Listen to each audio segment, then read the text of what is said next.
తుంగభద్ర, కృష్ణ, మళ్ళీ భీమా, శ్రీశైలం, గంగాపూర్, మళ్ళీ కాశీ, ఇవన్నీ నదులు కలుషితం అయిపోతున్నాయి.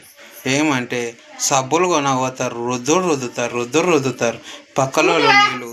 అది తీర్థయాత్రలకు పోయినప్పుడు తీర్థాన్ని సేవించేలాగా ఉండాలి, కానీ దాన్ని తూ అనేలాగా ఉండొద్దు.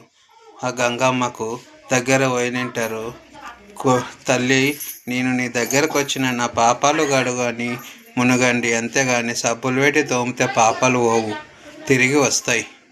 ఆ విధంలో పవిత్రంగా శివధ్యాన చేస్తూ మునగండి, అది మంచిది, అందరికీ మంచిది. సబ్బులు పెట్టి రుద్దొద్దు. తీర్థయాత్రలకు పోయినప్పుడు శివ హర అనుకుంటా మునగండి, అందరికీ మంచిగా అవుతుంది. కానీ సబ్బులు బట్టలు వదిలేయడం అవి చెయ్యొద్దు.